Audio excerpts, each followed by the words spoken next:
बेहतरीन ड्रामा ने कहा कि इस एपिसोड में आप देखेंगे जी बिलाल अब किसी भी खौफ खतरों में नहीं है।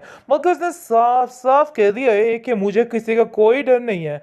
चाहे कोई मेरी इस शादी बर्बादी में कोई शामिल हो या ना हो, उसे कोई फर्क नहीं पड़ता है। बहरहाल आप देखेंगे कि वो साफ साफ कह के आया तैमूर को, एक बात तुम अपने दिमाग में बिठा के रखना कि मुझे तुम्हारी इन धमकियों से कोई भी डर नहीं है। मैं यहाँ पे तुम्हें खड़े खड़े ऐसा तुम्हारा आश्चर्य कर सकता हूँ कि तुम याद रखोगे। लेकिन जी आप देखेंगे कि ईमान जो है वो भी साथ है बिलाल के, और कहती है कि मुझे भी किसी चीज का कोई खौफ खतर नहीं है। अब मैं बताऊंगी तैमूर को कि आखिर उसने क्या किया है क्या नहीं किया है।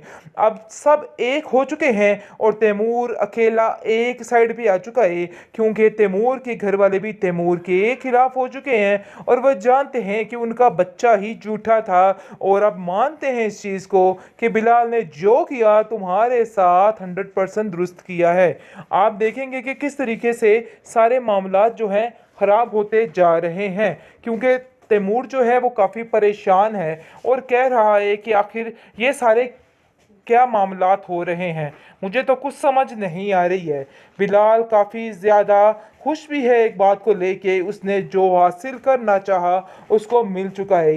लेकिन वो अपनी बहन ज़ारा की वजह से काफ़ी ज़्यादा परेशान है, क्योंकि वो जानता है कि ज़ारा के साथ काफ़ी ज़्यादती की जा रही है। इसलिए वो ज़ारा को कहता है कि अब मैं तुम्हें मज़ीद कोई भी ज़्यादती नहीं होने दूंगा तुम्हारे साथ। बस ये बात तो तय और फाइनल है कि अब हमें किसी से नहीं डरना है और जो करना है बस वही करना है। और तुम भी अब जैसा मैं कहूँगा वैसा ही करोगी। मैं एक भाई होने के नाते तुम्हें कभी गलत मशवरा नहीं दूंगा।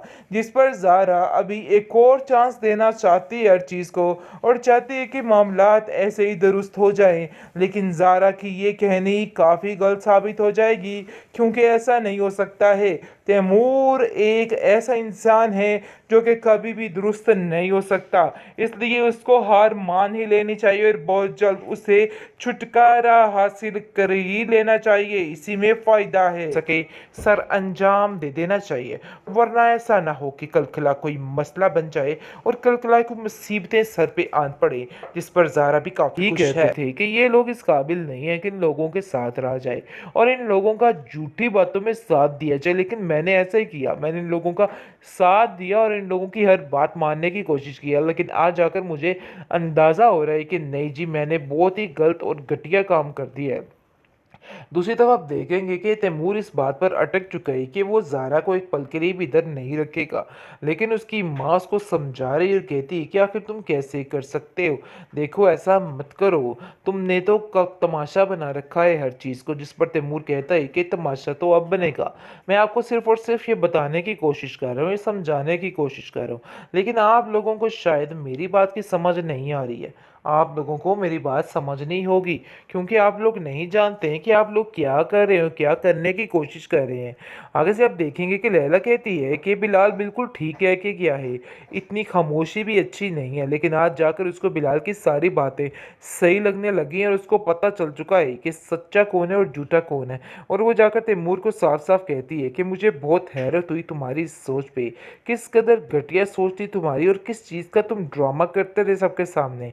मुझे आज सब चीज़ों का बड़े अच्छे तरीके से अंदाज़ा हो चुका है। जिस पर आप देखेंगे वो कहती है कि ईमान पर हम सब ने कितने इल्ज़ाम लगाए, लेकिन आज मुझे इस चीज़ का काफ़ी अफसोस है और मैं आज जाकर उससे माफ़ी मांगूंगी। मुझे यकीन है कि मैंने गलत किया। तैमूर मतलब कि खताओं का पुतला, किस तरीके से उसने हर चीज़ खुद ही अपने मुंह से उगल दी और सारा सच सामने आ गया कि आखिर आज ईमान की सारी बातें सच साबित हुई। अब सबको समझ आ गई है कि ईमान बेचारी सही खपती रहती थी, लेकिन कोई भी उसकी बात पर यकीन नहीं करता था और सब यही कहते थे कि ईमान झूठी है। लेकिन आज सब कुछ सामने आ गया है और ये सारी कारस्तानी यानी कि सारा क्रेडिट जाता है बिलाल को और ज़ारा को, क्योंकि ज़ारा भी जानती थी कि ये सारा मामला होने वाला है और वो सबके सामने ये चीज़ लेके आना चाहती थी आखिर तैमूर है क्या चीज़, क्योंकि कोई भी उसकी बात पर नहीं चिढ़ता था, कोई नहीं बोलता था और सब यही कहते थे कि तैमूर गलत नहीं हो सकता। लेकिन ये बात उसको साबित करनी थी कि आखिर क्या है और क्या नहीं है। लेकिन जी आप देखेंगे कि सब कुछ साबित हो गया है, बल्कि साफ साफ तैमूर ने अब ये कह दिया है कि वो किसी भी तरह से ज़ारा को इधर नहीं रहने देगा। आप लोगों ने दौलत की खातिर क्या तमाशा किया है, ये सब कुछ तो आपके सामने है। आप लोगों को थोड़ा इंतज़ार कर लेना चाहिए था ईमान के आने का, लेकिन आप लोगों ने ऐसा नहीं किया। उसकी माँ काफ़ी रोती है और कहती है कि आखिर तुम कैसी बातें कर रहे हो, मैं आखिर किस मुंह से ये सब कुछ कहूँ, बिलाल तो हमें ज़िंदा नहीं छोड़ेगा, तुम्हें समझ क्यों नहीं आ रही। जिस पर वो कहता है कि मुझे किसी बिलाल का कोई डर नहीं है, इसलिए बेहतर यही है कि बस ज़ारा को भी ये बात समझा दी जाए। लेकिन ज़ारा भी काफ़ी परेशान हो जाती है कि आखिर इन सब बातों में इसका क्या कसूर है जो इसको इतनी गहरी सज़ा मिल रही है। वो बेचारी खामोश होकर वहाँ पे गिर पड़ती है। लेकिन जी आप देखेंगे कि सारा मामला सुधर नहीं रहा बल्कि बिगड़ रहा है, क्योंकि अब बिलाल को समझ आ चुकी है और बिलाल साफ साफ ज़ारा को कहता है कि तुम्हें किसी भी तरह खामोश रहने की ज़रूरत नहीं है, बल्कि इन लोगों का डट के मुकाबला करना है।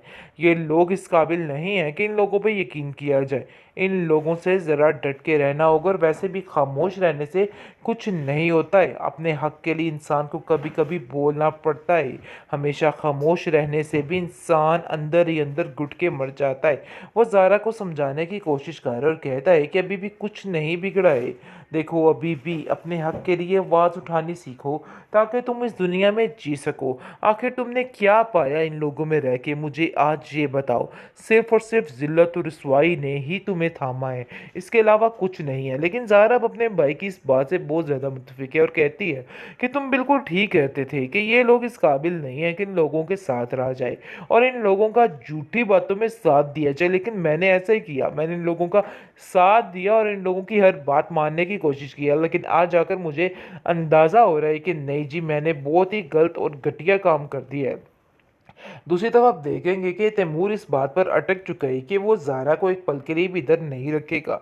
लेकिन उसकी माँ उसको समझा रही और कहती है कि आखिर तुम कैसे कर सकते हो, देखो ऐसा मत करो, तुमने तो तमाशा बना रखा है हर चीज़ को। जिस पर तैमूर कहता है कि तमाशा तो अब बनेगा, मैं आपको सिर्फ और सिर्फ ये बताने की कोशिश कर रहा हूँ, ये समझाने की कोशिश कर रहा हूँ।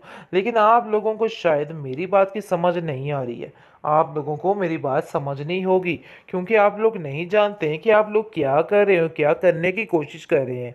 आगे से आप देखेंगे कि लैला कहती है कि बिलाल बिल्कुल ठीक है कि क्या है, इतनी खामोशी भी अच्छी नहीं है। लेकिन आज जाकर उसको बिलाल की सारी बातें सही लगने लगी हैं और उसको पता चल चुका है कि सच्चा कौन है और झूठा कौन है। और वो जाकर तैमूर को साफ साफ कहती है कि मुझे बहुत हैरत हुई तुम्हारी इस सोच पे, किस कदर घटिया सोच थी तुम्हारी और किस चीज़ का तुम ड्रामा करते थे सबके सामने। मुझे आज सब चीज़ों का बड़े अच्छे तरीके से अंदाज़ा हो चुका है। जिस पर आप देखेंगे वो कहती है कि ईमान पर हम सब ने कितने इल्ज़ाम लगाए, लेकिन आज मुझे इस चीज़ का काफ़ी अफसोस है और मैं आज जाकर उससे माफ़ी मांगूंगी। मुझे यकीन है कि मैंने गलत किया।